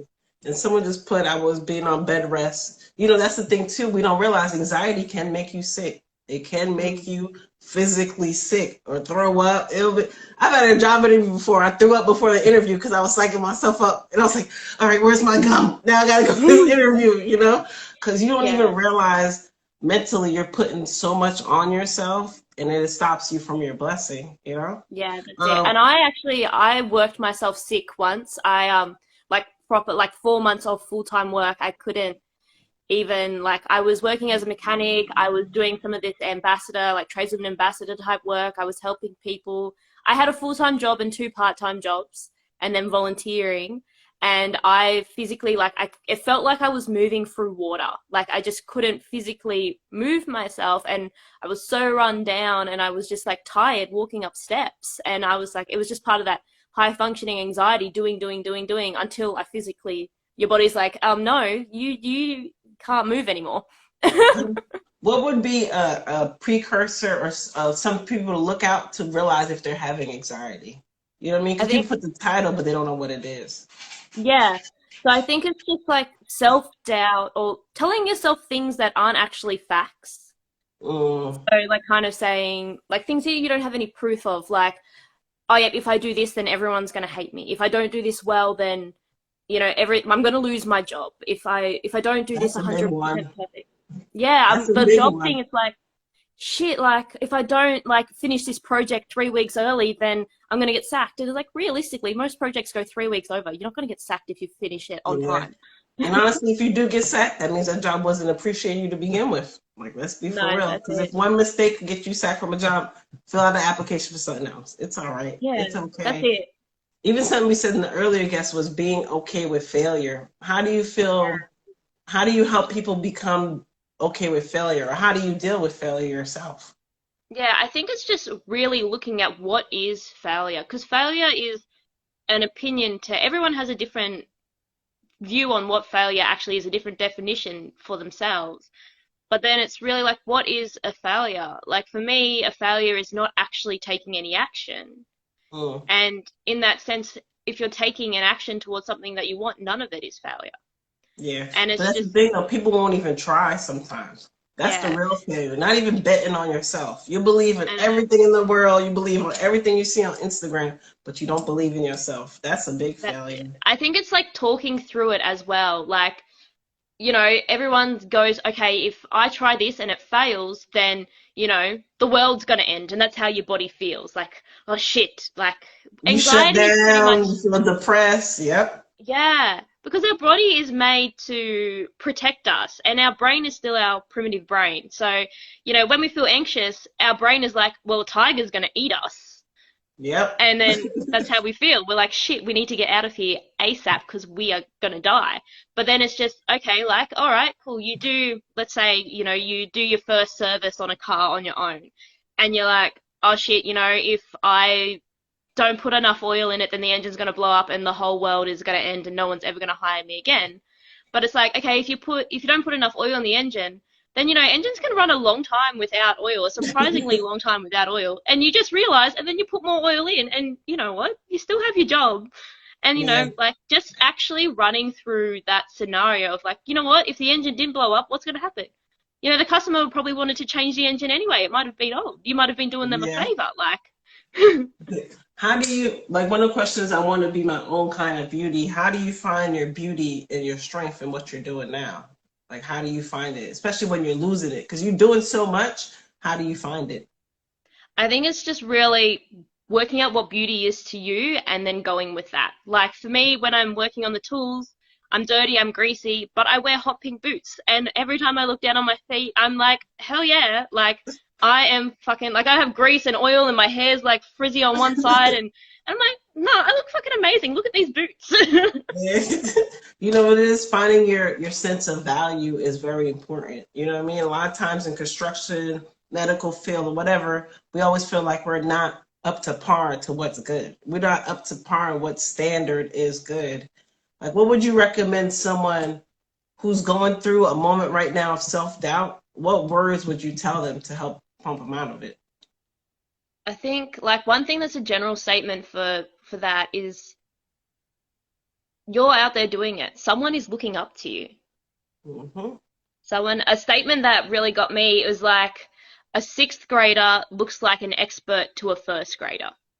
Yeah, that's a good point right there. Yeah, and I think that's what really, like when I was thinking, oh, do I want to become a coach? And in my mind, like coaches were like, you know, people who had been CEOs that coach other CEOs. And I had this idea in my head, and then I heard someone say that statement, like to a to a first grader, a sixth grader is an expert. And I'm like, I'm not trying to coach, business executives. I'm trying to coach my people, the people who are at the level before I was, like the people who are apprentices, the people who are tradeswomen who don't know what their next step is. Like, I've gone through that process and I can help them with that process. And I'm an expert at what I know right now. And a lot of times self-doubt creeps in when you think you should be at someone.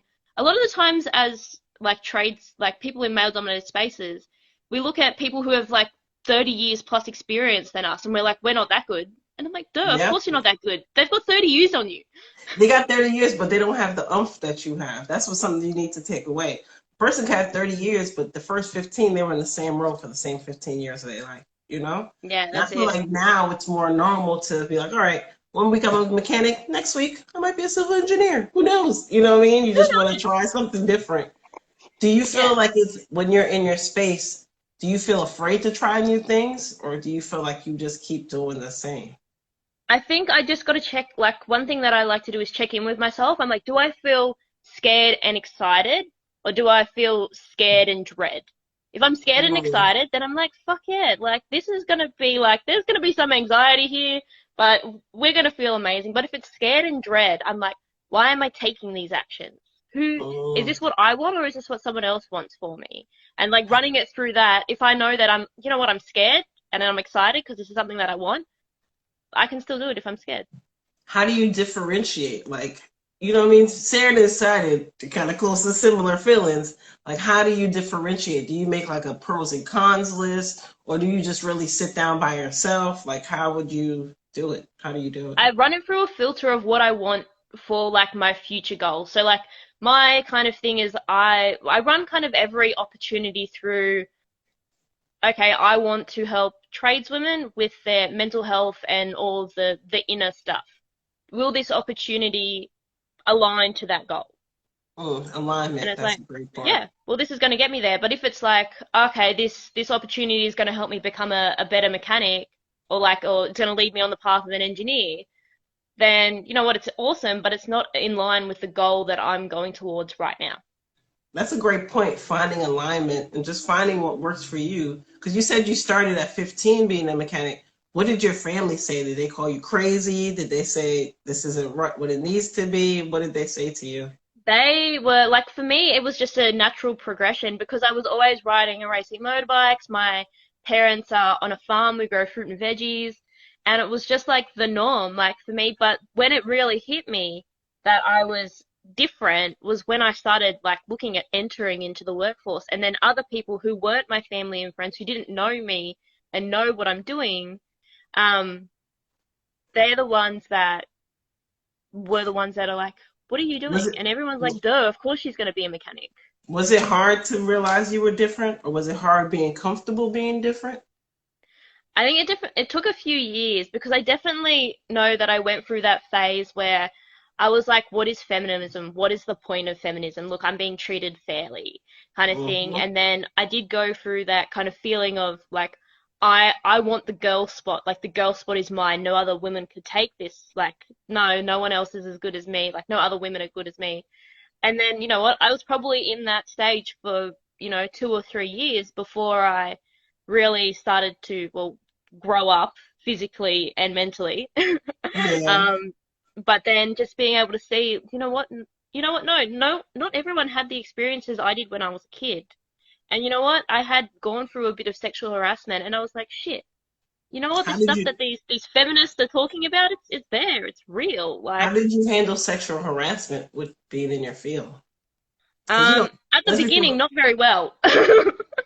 when you say not very well, what do you mean? Yeah, at the Spazzing? beginning, like when I was younger, like I would laugh it off. I'd be like, "Oh, they're picking on me. That means I'm included." Mm. And like then then when you're driving in your car home and you're like crying every night, then you're like, "This is probably not good."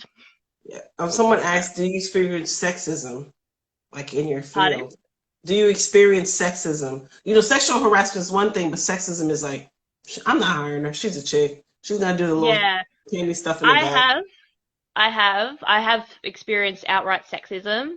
I've one place that I went and I would work on their machines on their site. they would always be like, "Oh, Louise, clean up. You're the woman. Oh, Louise, go out to Mhm. this farm. This farm is single. Like, he can marry you and take you off our hands.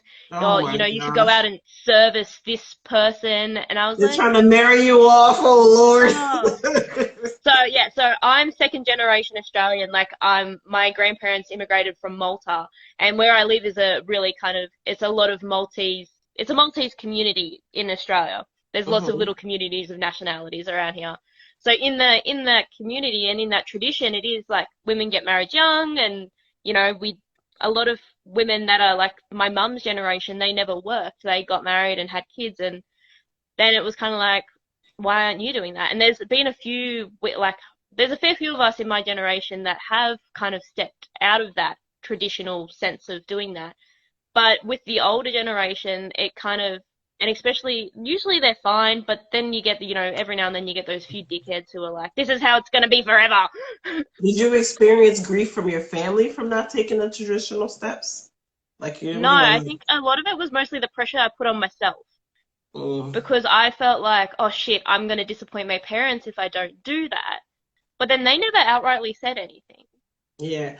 That's the thing though, we be self-talking ourselves. And even so what if you disappoint people? That's their vision for your life. That ain't your vision for your life. That's something I had to learn too myself to be like, well, it's nice to do construction and all, but when you gonna give me some grandkids? I'm like, oh my God. I was just telling you about a day at work and you asking me about grandkids, like, how does this work? How I does can this buy you a grand puppy. Yeah, I got a fish, a turtle maybe. Puppy might be too much responsibility for me right now. I don't know if I can take that on just yet. I love it. I'm like, Uh, I can barely look after myself. How am I going to look after another human? exactly. Give me time. Let me at least figure out what I want. One week I want to be a singer. One week I want to be an actress. One week I want to do construction. But do you feel like sometimes you're put into a box because of what you do? You know what I mean? Like being a mechanic, do you feel like you can't do different things or try different ventures without getting the side eye? I think like the culture of the industry is definitely like that. It's kind of like, oh, you're bettering yourself. You're trying to do extra courses. Like, why are you doing that? And I'm like, Mhm. because I want to be better for myself. But like a lot of the culture is that kind of, you're in this and, you're just going to be a mechanic kind of forever. And if you're like trying to do extra stuff, then you're trying to impress someone or something. You can't, a You lot of can't the just times do the it for mentality is you yourself. can't do it for yourself. How do you, because have you ever had a moment where you doubted yourself, honestly, you know what I mean? Or you've cried, but like, why am I doing this? And how did you get out All of the that? time. Yeah, so it's just kind of like for me, I imagine just, oh, what if I'm just a mechanic? Like, and there's nothing wrong with people who want to be mechanics forever, not saying that. But for me, I'm like, oh, why do I want to do all this extra stuff? What if I just was like a mechanic forever? And then I'd be like, Louise, you'd hate that. You get so bored. You have to be honest with yourself of what you really want sometimes. We just want what looks good on paper or what looks good to everybody else. Like, oh, Louise has just been a mechanic. That's it, but they would be like, why is she speaking at events? Who does she think she is? How did you have to deal with haters in your squad or like people with, my friend uses this friend, some people are dumpster friends. They'll drop their negative stuff on you or they'll drop their hate on you. Did you have to deal with that? Yeah, I did have a few like that, but I was really lucky that I realized it fairly quickly. Like the thing that hurts the most, I think not even like at a friendship level, I kind of was okay with dumping those dumpster friends pretty quickly. But when it was someone in the industry, like I had one or two supervisors that I really looked up to, like as a young mechanic and seeing them, I looked up to them as, leaders in the industry, as, people I wanted to be like. But then when they started saying shit about like, oh, Louise, you're being distracted by all this public speaking and, why are you doing that for? I was like, I look up to you. I'm so Yeah. confused now. I've had that too.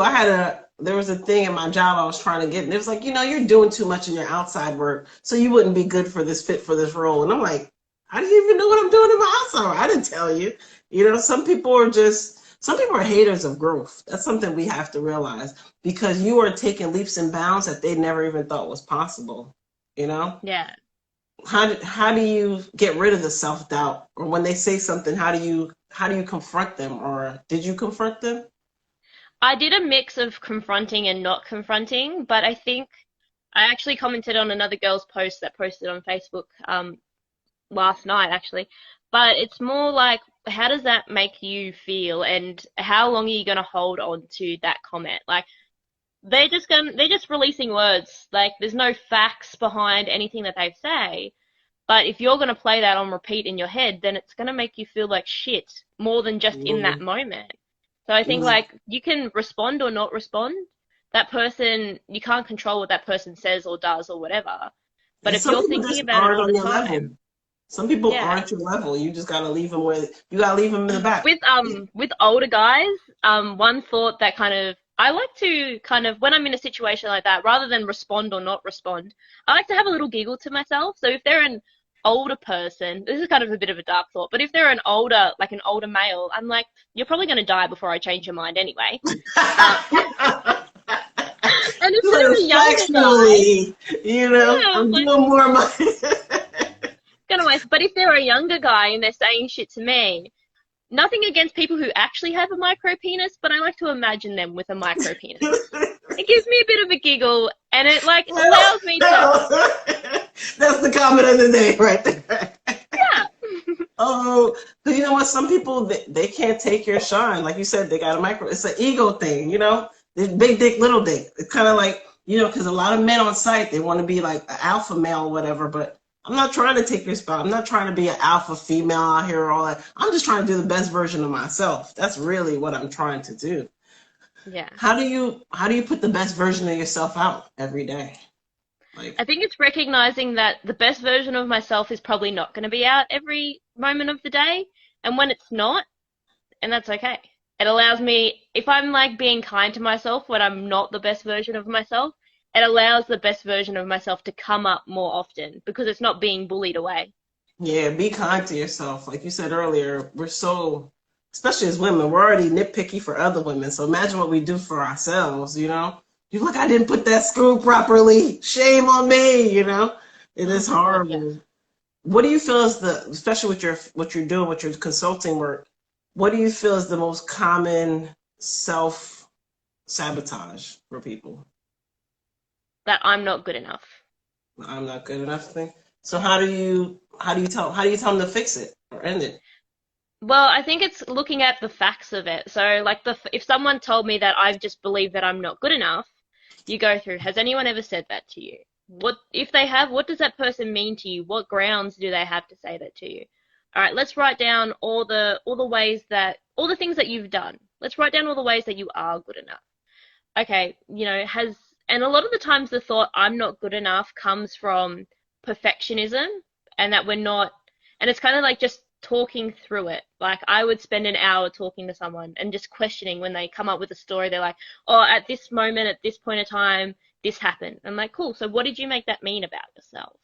And just Hmm. going through it like that. But if someone wanted some quick actions of thinking that they're not good enough, write down all the ways that you are good enough. If someone ever Hmm. told you that you're not good enough, who the hell are they? Do they actually matter in your Exactly. career? And you know what? Just it's remembering that, like writing down a list of why you are enough and what you've done to get to where you are today. And if you're a mechanic, stick it in your toolbox, put it as your background on your phone, like, and just remember that. Remind yourself of that. We got another great question. How do you find peace in your job? In my job, I think it's realizing that another. This is like another thing. It all comes back to yourself. Like, all right, if I and listening when you're not peaceful, when you're not peaceful in your job. What is it telling you? Are you meant to be there? Is there something that you're supposed to change? Is this telling you that you're not on the right path? Because every time that I've haven't felt peace in my job and I've tried to change it, I'm like, wait a second, I don't even want to be doing this shit anyway. Yeah, I'm like, I'll start filling out applications, sending my resume out. Because, people don't realize if you're having mental anguish every day at work, that's how people get dementia later in life. That's how they get Alzheimer's because they're mentally not happy. You're always mentally going crazy in your brain, like, this is not for me. Sometimes you got to listen to that little voice in your head. This is not for me, That's it. figure Like out your what. body tells you things and like your feelings. I like to go through as well. So I have a condition called PMDD, which is premenstrual dysphoric disorder. So it's like PMS on steroids. Like 2 weeks before my period, my brain is just like, sometimes it's just not there at all. I feel you. I um, be emotional. yeah. And that's the thing too. Sometimes when working in a male-dominated field, you're okay to have your emotions. There's gonna be moments you want to cry at work. If you do, just go in the bathroom, go in the corner, cry by yourself. You know what I mean? Just handle it, and you have to deal with it. How would you say someone handle an emotional moment at work? I think it's just like having something that calms you down. So a lot of the times it might be, for me, it's something quick is like drinking cold water because then you can really focus it and use it as a form of mindfulness of bringing yourself back to the moment. Going to the bathroom, splashing your face with water is all nice quick fixes. But if you're really looking for the deeper root, you got to think, emotional, is this emotion reasonable or unreasonable? And you have to make that judgment for yourself. Because sometimes if you decide that if it's an unreasonable emotion, then there might be a mental health issue there where you can actually take a legitimate medical path for. Yeah, But if you think your emotion is reasonable, like your anger response to someone's comment, then you're like, okay, I'm fucking pissed about what this yeah. guy said. What are you going to do about it? Because sometimes people be disrespectful and they be like, "Oh, you're just being emotional." Like, no, the fuck, I'm not. You mean disrespectful? You have to distinguish where your line is too. You have to realize you can't let people be habitual line crossers in Yeah, that regard. Especially with your mental health. Especially with definitely. that. How do you, when you do get emotional at work and somebody does say something? How do you like regroup? You said you'll go splash water in your face, and do you come back and talk to them about it, or do you feel like I don't need to explain it? I think it depends on who it is, and there's so many variables in the situation. But if it's someone that you're close to, like you do have a friendship with, and you feel like, You can pulling express aside, being like, "Hey, yourself. mate, that was not great. Like that was over the line." But then maybe if it's like a supervisor that you don't have a good relationship with, or you don't know very well, then sometimes it's like, cool, like note it down. If it's a more formal thing, like it's not a friendship thing, it's like a leadership thing. Sometimes it's good to take notes of all the instances that it's happened, Yeah, and and then the facts of the situation, because then that helps you if you do want to take the path of reporting it, or even having a conversation, a more like formal conversation with the person, being like, "Hey, like I just wanted to have a sit and like a chat with you about some stuff that's been going on. Like I didn't really appreciate it on this day, and this day when you did this. It seems like you do it a lot. I just want to make sure, like, I want to let you know that it's not okay with me. Like, this is what I'd rather you do in those situations." And like, yeah, writing it down, if you're not going to do anything about it straight away is, yeah, I think the next step. But if it's a mate kind of thing, and you can be like, "Hey, mate, pull your head in, like that's not cool," then you yeah, do that. and sometimes don't be afraid to speak up because you only hurt yourself. Because then you're gonna be sitting like me. I'll be fuming, and then I'm gonna call you like Thursday, 3 p.m. last week. You said something. The person's already gone. They don't even care about it. You've had conversations with them, but you also gotta learn to distance yourself. Not everybody at your job is your friend. That's another Yeah, thing. I think as women, we want to be loved by everybody. You want everybody to think you're the best. They don't gotta love you. They gotta respect you and know that you're doing a good job. That's really it. They are not your that's it. friends. They are not One your friends. one supervisor I had gave me this advice. Like one of my supervisor's leaders gave me some advice, and I was not feel like it didn't feel aligned with me at all. And my supervisor said to me, "Only allow people to give you advice that you respect." And that Right. was like a game changer with me because I had so many like old men being like, "Oh, you should do this and you should do that," and I was like, "Oh, I need to do all the things," and I'm like, "Wait a second, I don't admire anything about them. Why would I do what they say?" Exactly. And my favorite phrase is opinions are like assholes. Everybody got one. So not everybody's opinion is valuable. Not everybody's perception of you is valuable. You know whose perception is worthy of your attention. And especially even with women, we'd be like, this person don't like me. I'm not doing good enough. It's okay if they don't like you.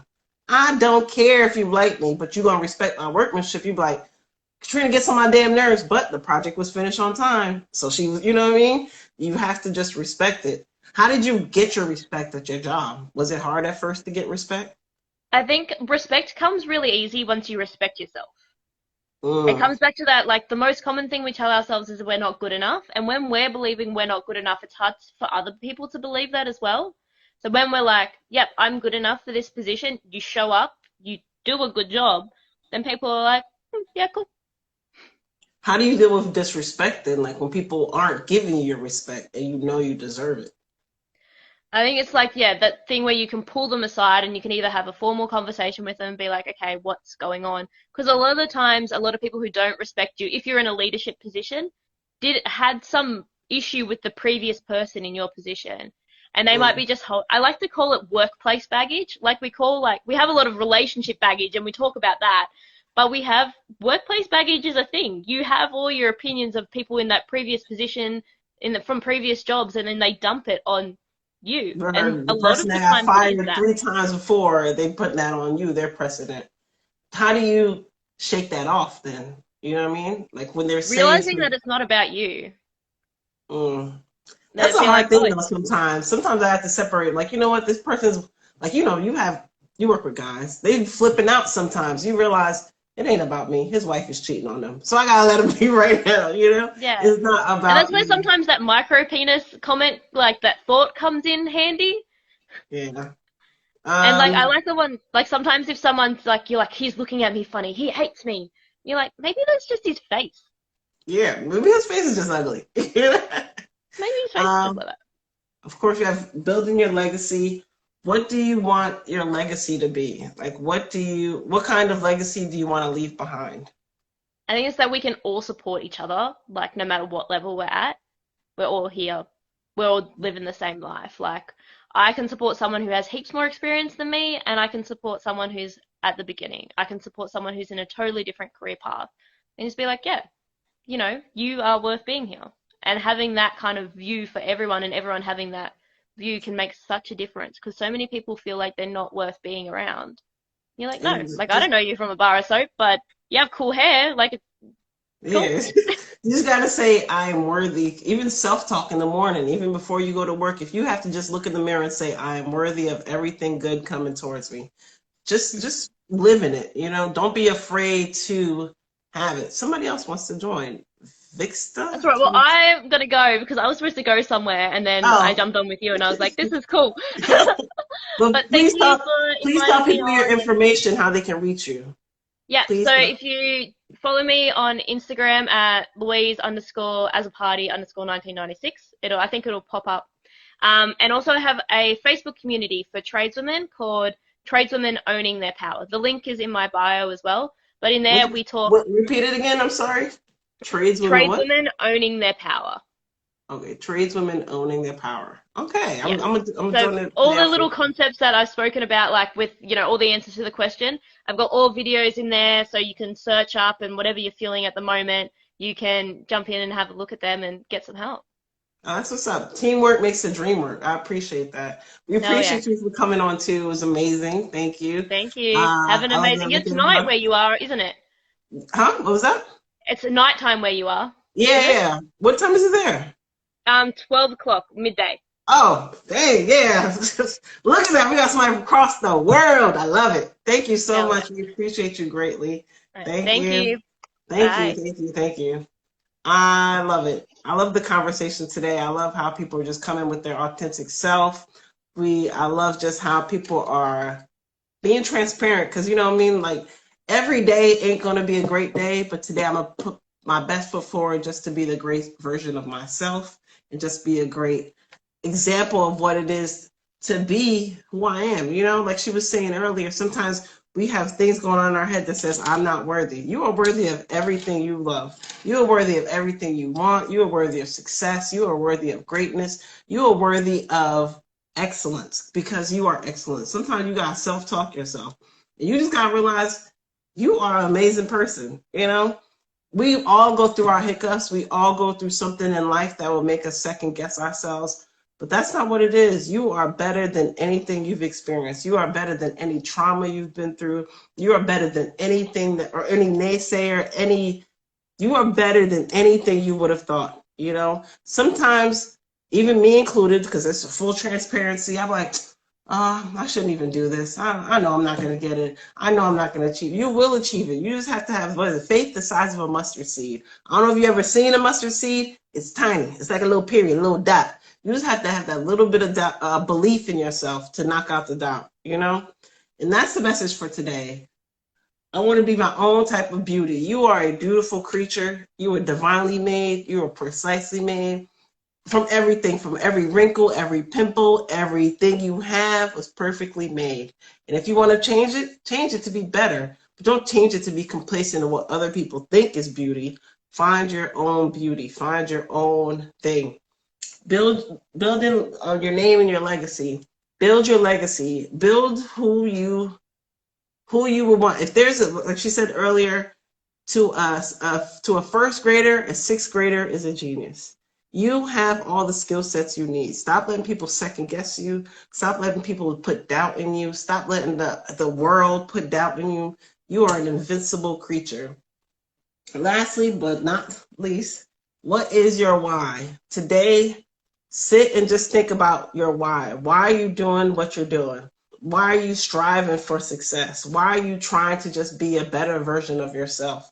Because sometimes you don't take catalog of your why, and then you'll just be lost in your path. You will just be jumping here to here to here, not having any sense of what your goal is. Write it down, make a list, make a pros and cons list of what you want. Make a pros and cons list of your job. Even if you were at a job and you hate the job, figure out the pros and cons. And then you know what? Find a different job if you don't like it. Don't let a job or a title or a position or even your age, your sex, whatever, your sexuality, it don't matter. Don't put limitations on yourself. That was the goal for today, and that's the message today. Be your own kind of beauty. Be your own kind of amazing. Be your own superhero. You are the main character in this movie. Lights, camera, action. Be you, boo-boo. Shine bright. So we're going to leave this on that note. Shine bright. Be your own kind of beautiful. Build your name and your legacy. And what is your why? Find out your why. I know this might be a lot for people just to take in, but just start small. Find out what your why is today. Just have a little faith in yourself. Believe in yourself. If you don't believe in you, I believe in you, boo. You got this. So as always, thank you for joining us. Oh, make sure to check out the website. This amazing shirt, I Heart Tools. You get it? Kind of like the I Heart NYC. That's available on the site, blackwomenInconstruction.com. So make sure you go get one. We have promo code, just because it's you, BFF. You can use the promo code BFF. But make sure to send this live to someone else. Next time you're on live, join us. Join us on live. We always want to co-host. We always want your opinion. We always love your questions. Thank you for the amazing person who've been adding questions. Thank you for the amazing people who joined the live, and just be amazing. Thank you. Bye.